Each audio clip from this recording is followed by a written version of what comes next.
করার জন্য একটা প্রজেক্ট, একটা প্রোফাইল তৈরি করছেন। তারা বলছেন আমি দ্রুত সেই প্রোফাইলটা কোথায় কি অবস্থা আছে এটা আমাকে জানান। আপনারা আদৌ সাবমিট করছেন কি করছেন না, আমি দরকার হলে সচিবালয় বা সচিবের সাথে বা যেখানে যাওয়ার প্রয়োজন সেখানে গিয়ে এটার যাতে করে পার্মানেন্টলি সলিউশনটা হয়। তবে আপনারা একটা কথা বলেছেন নতুন করে যে এখান থেকে যদি একটা পানি বরাদ করে দেওয়া যায় ভবিষ্যতে প্রোটেকশনটা আরো বেশি হবে।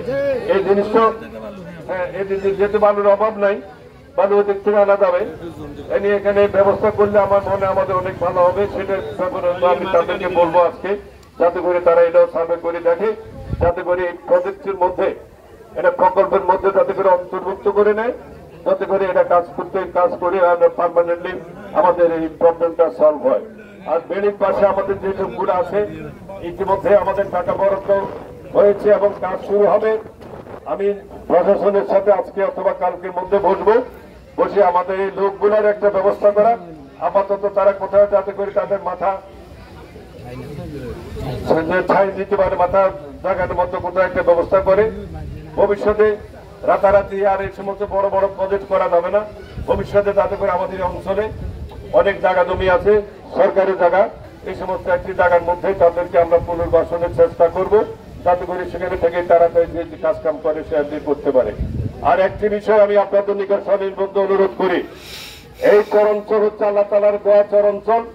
এক কুল ভাঙ্গা আরেক কুল ঘটে, এখানে আমাদের কারো কোনো রকমের অধিকার নাই। এখানে প্রশাসনকে আমি সুস্পষ্টভাবে বলে দিয়েছি, বিএনপির নাম ভাঙিয়ে বিএনপি করে, বিএনপির সাথে সম্পৃক্ত আছে এমন কোন লোক ওখানে গিয়ে যে দাঙ্গা হাঙ্গামা করে, এই সোয়াবিন লুটপাট করা, সাধারণ কৃষকের উপর অত্যাচার নির্যাতন করা, জমি দখল করা, হাত দখল করা, কি বালু কি আছে এগুলো নিয়ে হাঙ্গামা সৃষ্টি করা, আমাদের এখানে জিরো টলারেন্স। এই সমস্ত কর্মকাণ্ডের সাথে যারা করে এরা কিন্তু বেশি লোক না, হয়তো সর্বোচ্চ 10-12 জন হবে। এদেরকে আজীবনের জন্য আমরা দল থেকে বিদায় করে দিব। এদের আর কোনো দায় দায়িত্ব আমরা আর নিব না। আন্দোলন সংগ্রাম কে কি করছেন ভালোভাবে জানি, কার কে সংগঠনের জন্য অবদান আছে, কে কয়টা মামলা খাইছেন আন্দোলন করতে গিয়ে, সেটা আমি সমস্ত মামলা দায় দায়িত্ব আমি নিচ্ছি, আমি ব্যবহার বহন করেছি, আমি ভালোভাবে জানি।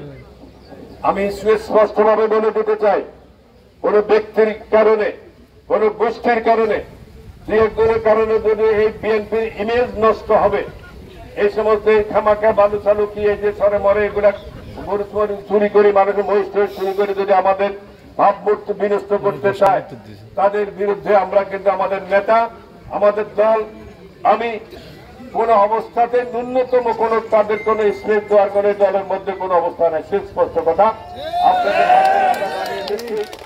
যারা কর্ম করে খাইতে চান, কাজ কাম করেন, কোথাও যদি টেলিফোন করতে হয় আমি করব, কিন্তু ইলিগেল একজনের জমি আরেকজনে জোর করে দখল করা, মানুষ একজনে ফসল করছে আরেকজনে জোর করে নিয়ে আসা, এই ধরনের কর্মকাণ্ডের সাথে যদি কারো নাম সম্পৃক্ততা আছে প্রমাণ হয়, আর কোন রকমের শোকজ মুকজ নেই, আজীবনের জন্য দল থেকে আমরা অব্যাহতি দিয়ে দেব।